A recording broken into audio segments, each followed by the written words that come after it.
My dudes. In a twisted series of events, it's here. I didn't think this was gonna happen. We're gonna talk about how it happened, my first impressions of it, and whether I'm gonna keep them or not.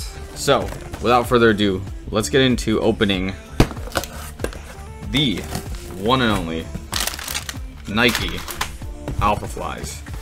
The box is already open. My mom opened it when she was opening up the mail, and she said they look nice. So, without further ado, it's my turn to determine if they're nice or not.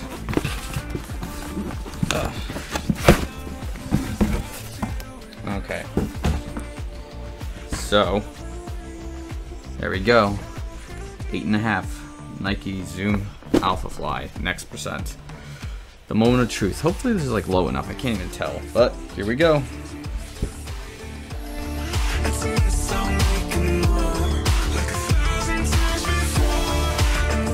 The moment of truth. Ooh. Oh boy, these are real. These look very real.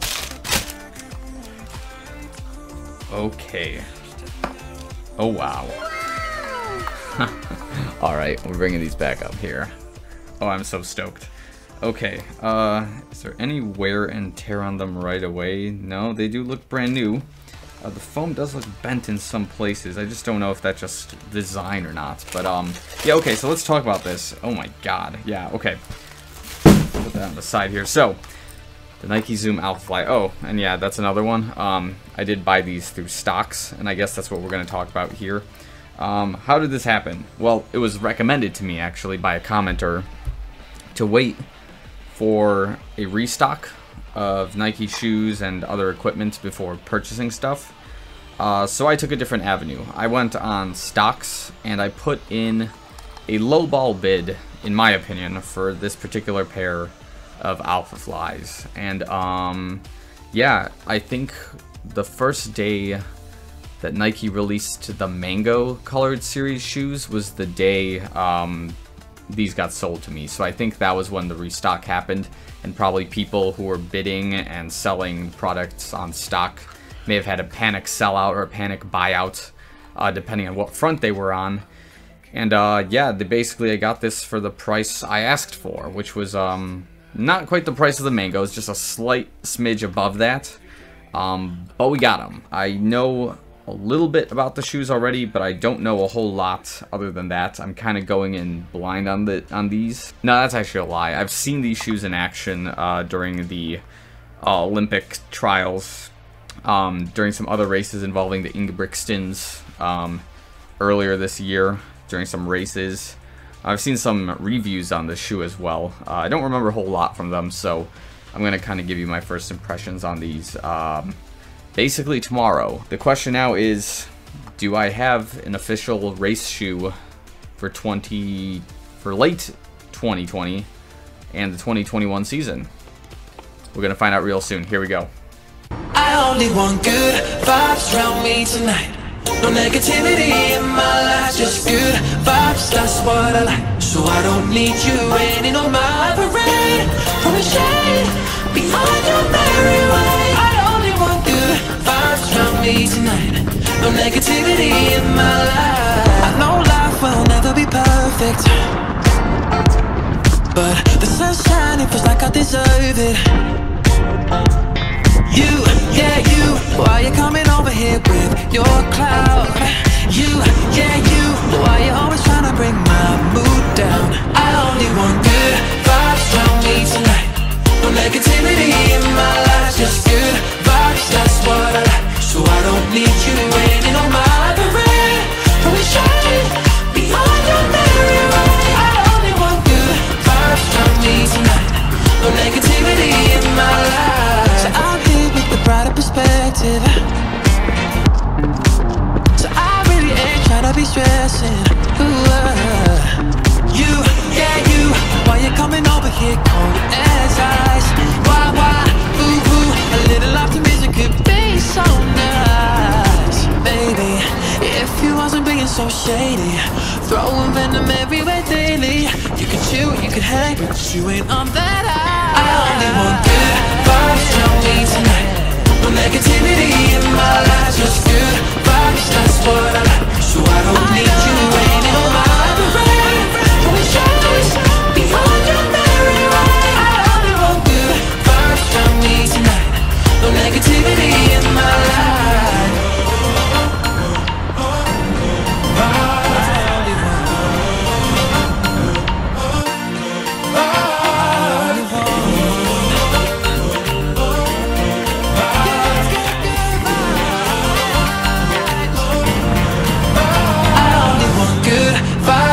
Tonight, no negativity in my life, just good vibes, that's what I got. So I don't need you raining on my parade. Only shine beyond your merry way. I only want good vibes from me tonight. No negativity in my life. Wow! Okay, we're back to the vlog. Hey, alright, so let's talk about the Nike Zoom Alphafly. So before we even get into it, make sure you like this video, subscribe to the YouTube channel. Lots of cool stuff coming up in due time. We're just kind of working on some stuff as well. So yeah, please follow along. This is going to be a fun journey. So anyways, without further ado, let's talk about the Alphafly. I mean, what can I say? For the price that this shoe cost, this is everything I expected it to be and much more. And I'm not even trying to like blow smoke up Nike's ass here, to be completely honest with you. So, again, this was a completely unexpected purchase on my end. I was looking forward to getting one in the future, but not this soon. What do I mean by that? Again, from the beginning of the video, I'd placed an offer on stocks for a lowball price on the shoe, and I didn't expect it to go through. It did, so I'm like, okay, cool, let's take it. And well, here we are. So, let's talk about some of the things I see after my first run, which, by the way, I'll leave that information right here. I believe the run was about somewhere between 8 to 9 miles. The issue with that is that MapMyRun is kind of goofy with the GPS, whether you're using the phone or just the watch, and they're not the same. And that's kind of causing issues for me on that front. So I think the run was just under 9 miles.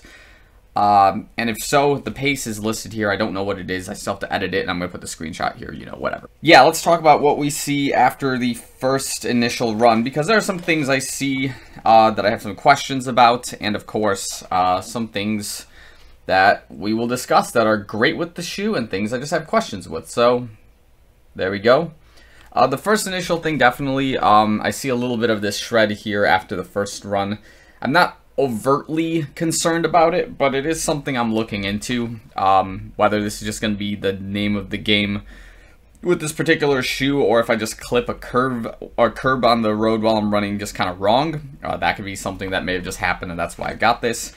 And this side, yeah, again, first run, we got a little bit of interesting wear and tear here that's kind of just flaking out. Not bad again, but it's just something we're looking at. So, this run, I did everything in my power to keep it basically on the road. I tried to avoid the gravel as much as possible because I don't think this is a shoe that's supposed to be running in gravel. I think this is a strictly road racing shoe, in my opinion. So that's kind of how we went about that. Okay, so let's talk about the good and the great of the shoe. So, the great, I'm giving a 10 out of 10 to this fly plate with the air pockets.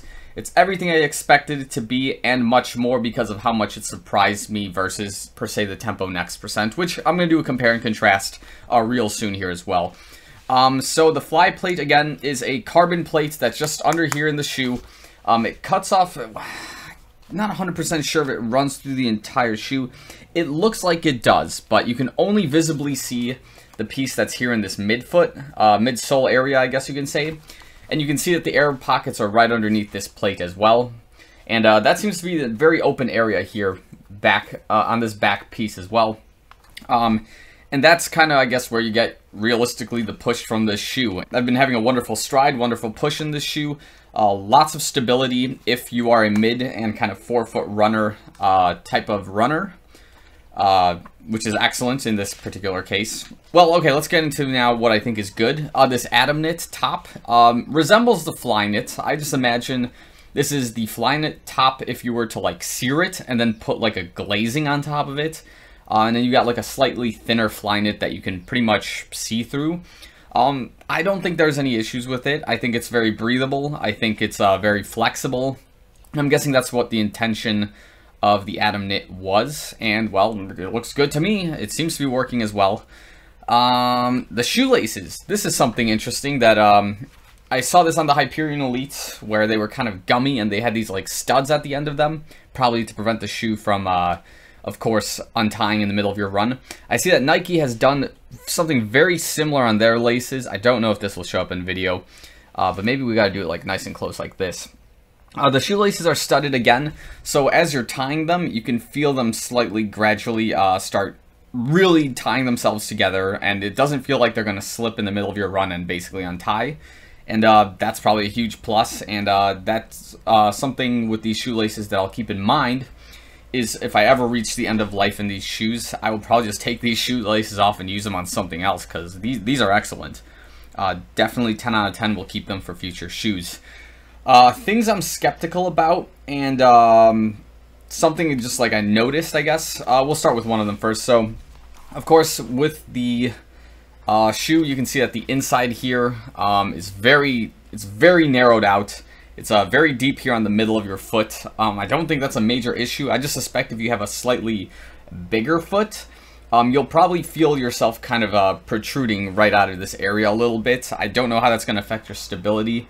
Hopefully not too badly, but I guess in my case, I didn't really have any issues with it. But I imagine if you have like a flat foot or something, you'll probably end up slightly pushing on this Atom Knit material instead of the midsole of the shoe of the shoe here. Something I'm definitely skeptical about. Number one, I would say if you're a heel striker, this is probably a very questionable shoe for you to run in. And what do I mean by that? So there's a lot of foam in this heel, which is great. I suppose it meets the limits, of course, for the Olympic standard, which I think is like what? The offset has to be 40 millimeters, or it's like the stack height has to be 40 millimeters, no more. I'll have to double check that number. I'll put it right here if I messed that up. Sorry. But anyways, the idea here is that there's a lot of foam, and I don't know if there's a lot of support in this heel. So I'll put the video up here. You can see me kind of walking around, and like as I'm pushing on the heel, it really sinks. It doesn't have the same stability, the heel stability, as per se the Next Percent or the Tempo Next Percent in this case. So it really does sink. And if you're heel striking, my concern for you is that you might lose a lot of stability and a lot of power if there isn't a carbon fiber plate here in the back of the shoe. Again, I think there might be a little bit, but not a whole lot. If there isn't, I'll just put it up here as well. But again, it feels like there's some kind of plate there in the back. That'd be really weird if they just don't put it in. It seems like in this particular case, if you do heel strike, in my opinion, you lose a lot of stability and power with heel striking here because of how much you're going to sink in. And of course that, again, when you roll in this shoe, you're going to clip the bottom of these pods because they are slightly raised when you're running, and you're going to feel that clip, and you're going to lose that power here on the offset of, you know, your foot coming off the ground. Whereas if you're the mid-foot, forefoot striker, your foot's going to land on the air pockets, you're going to feel that push, and you're going to fly. That being said, that's probably why this shoe is more intended for fast mid-foot, forefoot runners. So the collar itself is quite comfortable. No issues on that front. Again, when you tie it correctly, you're just snug in the shoe. Definitely the one thing I would say is, like the Flyknit series shoes, you do have to kind of work yourself into the shoe. If you've got a shoe tongue that you can slide into the shoe with, perfect, use that. It's going to help you a lot. And yeah, that's kind of, I guess, where we can give you the initial, just, you know, the initial thoughts of the Alphafly in this case. So let's compare the Alphafly to its trainer and its competitor in its own family of shoes. So let's start with the Tempo Next Percent. So again, the Tempo Next Percent, in my opinion, is meant to be the trainer version of the Alphafly. So again, this is why the shoe is probably so clunky. It's because of it's closed off. There's not a lot of breathing room in it. Maybe this rubber is slightly different than the rubber we're seeing on the bottom here, perhaps by thickness. Maybe this is slightly gooier than this one is. Hard to say. Again, we'd have to keep breaking it in just to determine that. But yes, so they are both not really, one is Atom Knit, one is Flyknit all the way through. That's an obvious. And yeah, of course, the trainer is meant to act like the trainer. It's not supposed to be faster than the Alphafly unless there's some kind of hidden specs in this shoe that you end up liking better than the Alphafly, and maybe that just happens. I don't know. It could happen, I suppose. Let's talk about the Next Percent and the Alphafly as we compare them. This is the big kahuna, right?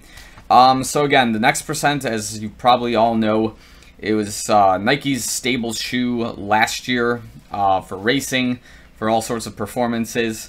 And now the Alphafly is meant to be that competitor, if not that replacement, I suppose. So again, this is a strictly carbon plate shoe with this mesh upper, which is, again, quite breathable, in my opinion. You've got a lot of area for, you know, heel strikers. You got some support there in the heel. You've got this forefoot area and the midfoot area with the plate. Don't mind this one. It's pretty beaten up. Again, this is the shoe's reaching its end of life. I think I'm going to put in like maybe one more training run and like one more race in this, and then I guess I just have to retire this shoe, basically. I mean, I ran the virtual Chicago Marathon in these, so of course. Okay, so besides the uppers being different, of course, the AirPods are slightly different here in the shoe. The plates, of course, are a benefit of both shoes, whereas this one's using a fly plate, this one's using just a regular plate. But I guess the idea is that's the same style of carbon plate. It's just because they add the air pockets, they can now market it as the fly plate, per se. And what else? Of course, the shoelaces are slightly different. This shoe, I think, in my opinion at least, has been easier to get into than the Alphafly so far. But again, that's probably just something, as you continue using the shoe, you'll just feel that out differently, I suppose. So if we were to ask the question of which one is better right now between the Alphafly and the Next Percent, I couldn't give you a definite answer on that because I've only had one run in this shoe and multiple in this one, and I know for a fact that this shoe has been consistently very good in all of the distances that I've run it in. And the Atom Knit, I believe I've only pushed no more than a 15K in this shoe. So it's hard to tell you how it's going to perform in a half marathon, in a full marathon, in a 5K even, if I wanted to run my sub 16 in this. It's hard to say. But right now I'm very impressed with it. It's very stable, very comfortable, and as I hope with most technologies, we're proceeding in an upward direction rather than going down. That's probably where people had questions with the Tempo Next Percent. Like, they put it on, they were running with it, and they thought the technology went down like this. But again, it's the eye of the beholder on that one specifically. So that's basically my initial thoughts here with the Alphafly. If I have one regret with the shoe, it doesn't have much to do with the shoe. It probably has more to do with my fitness. Definitely be ready physically to run in this shoe. And what do I mean by that? Basically, I'm off my marathon season, and I basically took my deload from the marathon, and now we're going back up as we're training for the 15K hot chocolate virtual race, a virtual turkey trot, and this sub 16 5K. And now my fitness is slightly going back up, but it's nowhere near where I was when I was doing the marathon this year, and it's definitely nowhere near where I was in 2019 marathon shape. So what I'm basically trying to get at is you should be physically prepared to run in this shoe, because if you're not, you're gonna feel the shoe trying to push you to go faster and faster, and you're biomechanically going to feel very exhausted, and you're probably not going to like it. Yeah, hopefully when I get back to racing in late 2020, hopefully, and 2021 running seasons respectively, I will have this shoe at my disposal. But for now, I need to like put this back in the box, lock it up, and basically hide it from myself, because I know for a fact I'm gonna try to want to do daily runs in this shoe, and I can't really afford to run in a $300 shoe every single day, even though it makes me feel awesome while I'm running in it. So yeah, this shoe gets my seal of approval. In terms of comparing with the Next Percents and the Tempo Next Percents, this is definitely the race upper echelon shoe that you want in your running shoe lineup. So that's all I've got for now. Make sure you like this video, make sure you subscribe to the channel, and yeah, hopefully I can get more stuff with this Alphafly once the world starts reopening and races resume, and I can take this out of, you know, the isolation chamber that I'm going to leave it in until the time comes. So thanks again for watching, everybody. And yeah, hopefully I will see you guys real soon. Thanks again.